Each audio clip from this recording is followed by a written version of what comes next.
AITA for letting my CEO husband get fired after he cheated with a woman he trained to replace me, both at work and at home.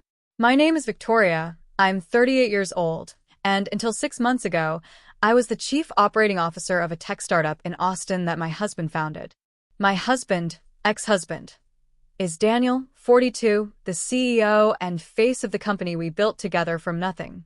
When I say we, I mean it literally. I was there in our garage when he was pitching to our first investor.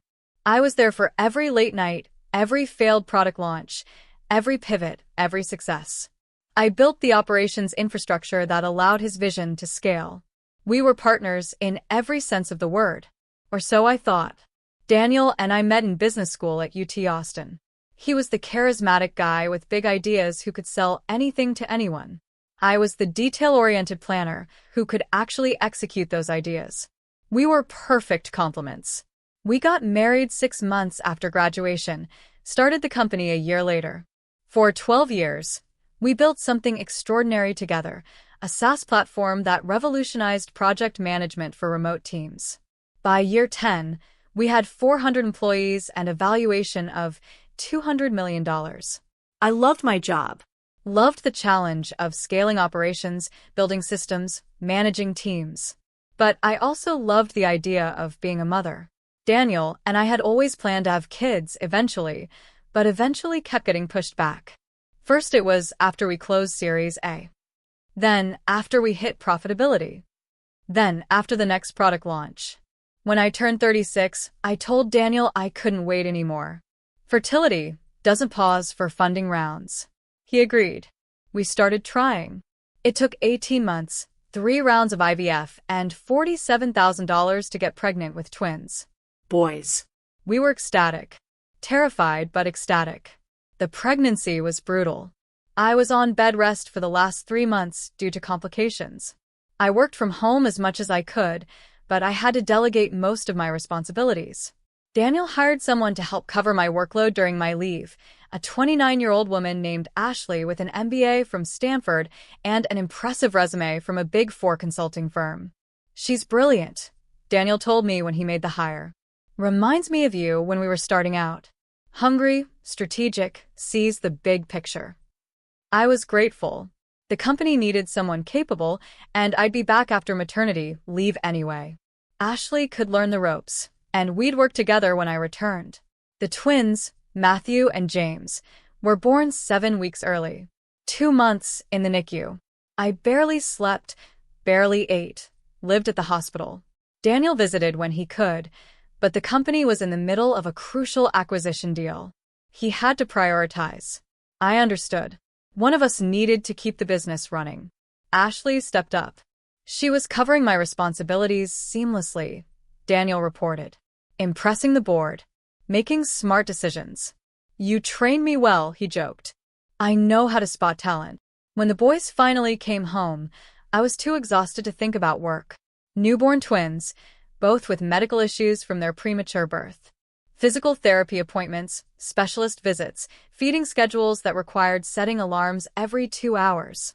Daniel helped when he could, but he was at the office 12 hours a day.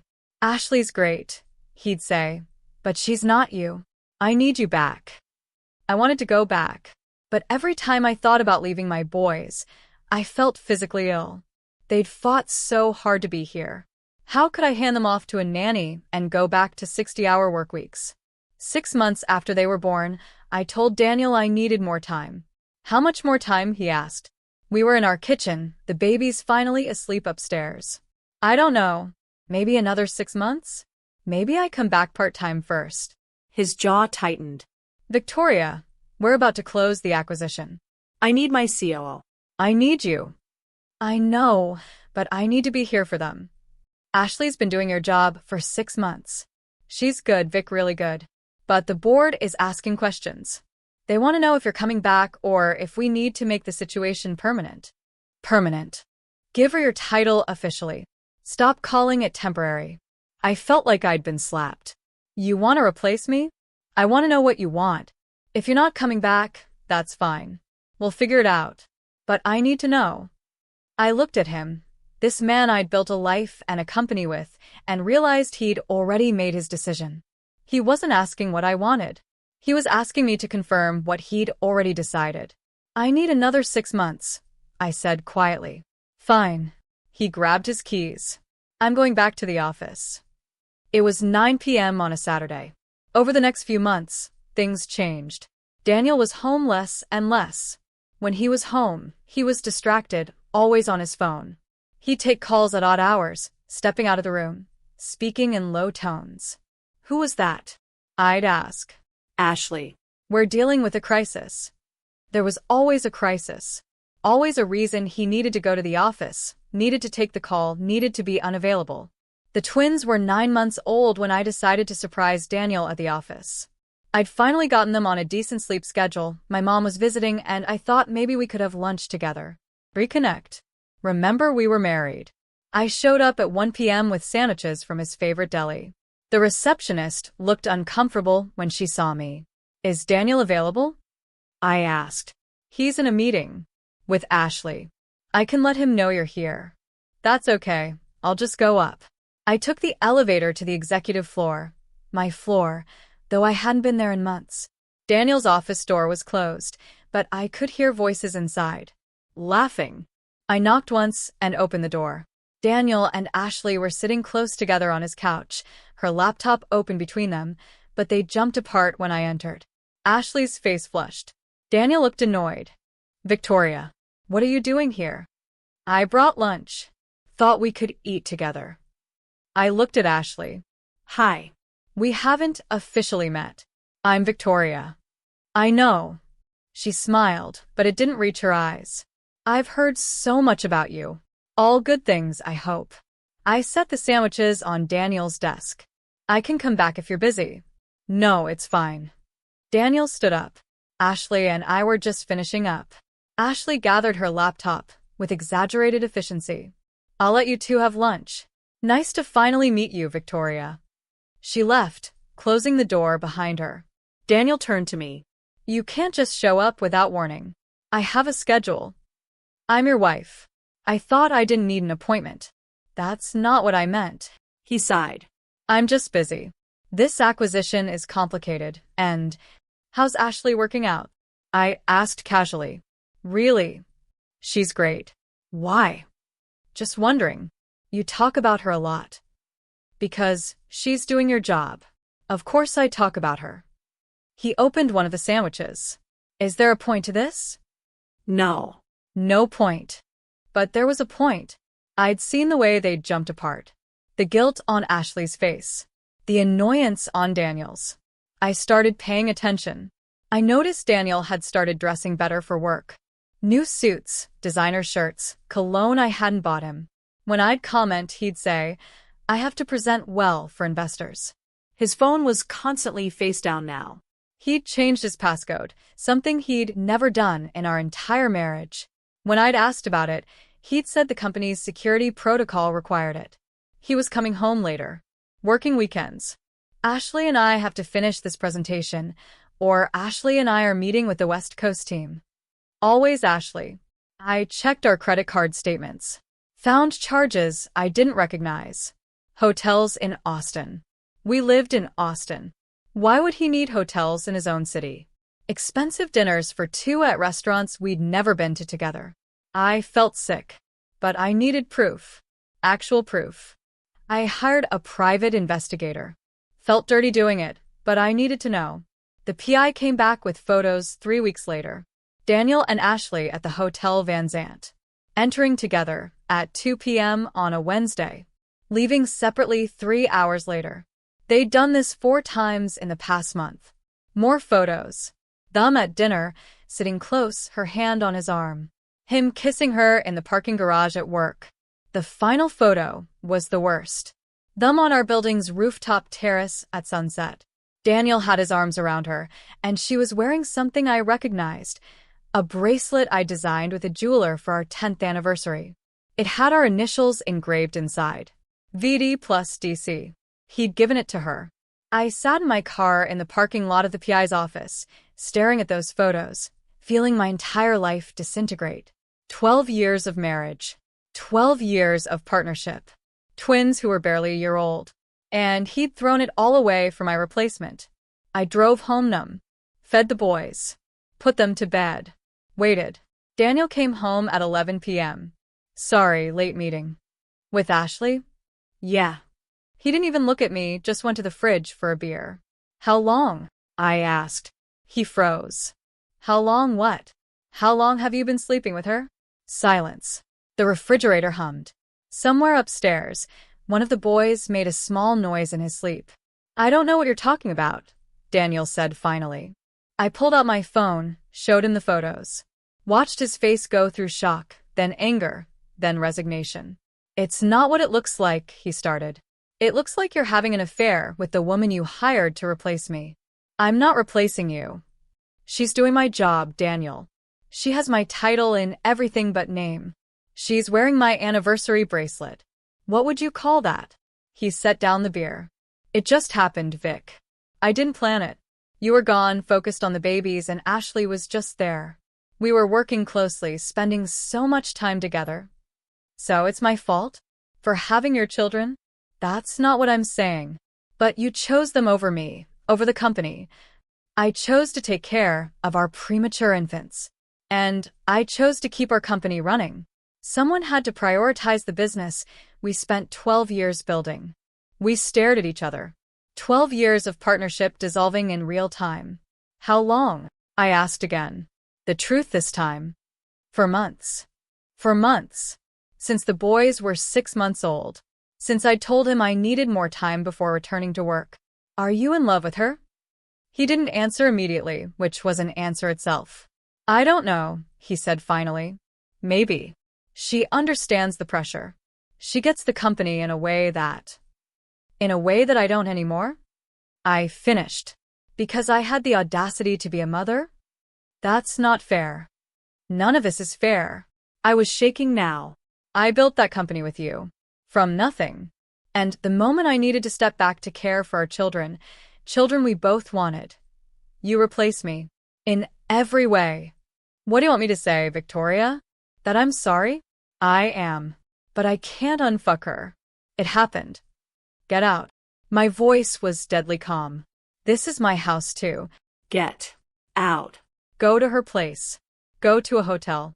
I don't care. But you're not sleeping here tonight. He left. I called my lawyer at 7 a.m. the next morning. Filed for divorce by noon. The gossip spread through the company within hours. Our CFO, who is a good friend of mine, made sure of it. By the end of the day, the board knew. The board of directors did not take it well. Daniel had built the company, yes. But I'd built the infrastructure. I'd hired most of the executive team. I'd maintained relationships with our major investors. And more importantly, the board valued stability and ethics. A CEO having an affair with an employee, especially one he'd promoted to cover his wife's maternity leave, was a PR nightmare waiting to happen. They asked Daniel to step down. Voluntarily. Quietly. Before it became a scandal. He refused. I built this company. You can't fire me. Actually, the board chair said. We can. Check your contract. Morality clause. Daniel tried to fight it. Threatened to sue. Claimed it was a personal matter that didn't affect his professional duties. But the board had done their homework. They'd interviewed employees. Found out Daniel and Ashley had been obvious about their relationship at the office. Found out there were other women before Ashley. Junior employees who'd felt uncomfortable but hadn't reported anything. The board gave him a choice: resign with a generous severance package, or be fired for cause with nothing. He resigned. Ashley was fired the same day. The official reason was inappropriate relationship with a superior, but everyone knew it was because sleeping with the married CEO wasn't a great look. Daniel called me furious. Are you happy? You destroyed everything we built. I didn't destroy anything, I said calmly. You did. When you chose to cheat with an employee. When you violated company policy. When you threw away our marriage for someone you worked with. The board only cared because you turned them against me. The board cared because you created a hostile work environment and a liability. I didn't have to turn them against you. You did that yourself. You could have stopped this. You could have talked to them, defended me. Why would I defend you? You're not my partner anymore. Not my husband, not my business partner. You made sure of that when you decided Ashley understood you better than I did. He hung up. The divorce was brutal. Daniel tried to claim I'd abandoned the company, that my shares should be split differently because I hadn't been working. My lawyer destroyed that argument. I'd been on maternity leave, legally protected. I'd built the company alongside Daniel for 12 years. The fact that I'd stepped back to care for our premature twins didn't negate my ownership or contributions. We split everything 50-50. House, savings, company shares. The twins' custody was joint, though they lived primarily with me given their ages. Daniel tried to start a new company. Couldn't get funding. Turned out, investors weren't interested in backing someone who torpedoed their last venture with a messy affair. His reputation was shot. Ashley tried to rebrand herself as a victim. Posted on LinkedIn about workplace dynamics and complicated situations. It didn't land. People had seen the photos of her wearing my bracelet.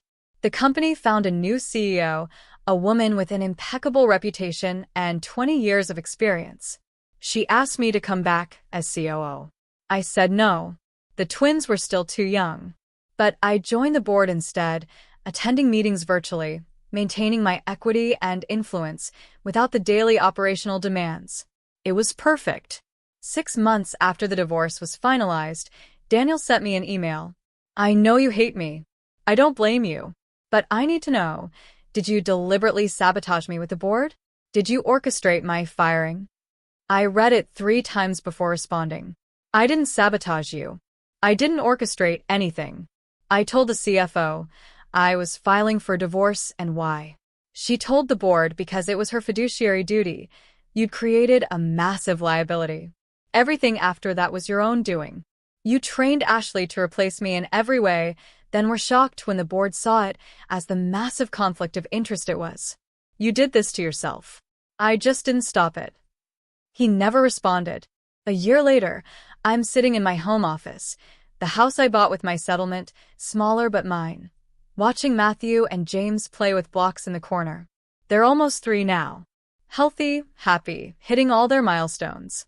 I've started consulting part-time, advising other female founders on scaling operations. I love it. Flexible schedule, intellectual stimulation, good money. I get to use my skills without sacrificing time with my boys. Daniel is working as a VP at a mid-sized company, making a fraction of what he used to. He has the twins every other weekend. He's professional during handoffs, nothing more. Ashley is dating someone new according to mutual friends. Not her boss this time. People ask me if I feel guilty about Daniel losing his job, about not defending him to the board, about letting them fire him. Here's the truth. I don't feel guilty at all. Daniel made choices. He chose to pursue a relationship with a subordinate. He chose to violate company policy. He chose to prioritize the affair over professional ethics. Those choices had consequences. I didn't fire Daniel. The board fired Daniel. I just didn't lie to protect him from the consequences of his own actions. AITA? Maybe. I could have tried to minimize the fallout. Could have asked the board to keep it quiet, to let him stay on. Could have prioritized the company we'd built together over holding him accountable. But he didn't prioritize me when he was training Ashley to take my place, both at work and in his life. He didn't prioritize our family when he was spending afternoons in hotel rooms. He didn't prioritize our 12-year partnership when he gave my anniversary bracelet to his mistress. So no, I don't feel guilty. I feel free. The company is thriving under new leadership. My twins are healthy and loved. I have a career that fulfills me without consuming me. I have my self-respect intact. Daniel has consequences. Sometimes karma doesn't need your help. Sometimes karma just needs you to step aside and let natural consequences unfold. The board didn't fire Daniel because I wanted revenge. They fired him because he made decisions that put the company at risk. I just didn't jump in front of that train to save him. And honestly, after 12 years of partnership where I would have done anything to protect him, where I did sacrifice and compromise and build alongside him, only to be replaced the moment I stepped back to be a mother, he can save himself. My job is to take care of my boys and rebuild my life. His job is to live with his choices. I'm not the asshole. I'm just done being the one who cleans up his messes. The trash took itself out. It just had help from a board of directors who actually read their own policy manual.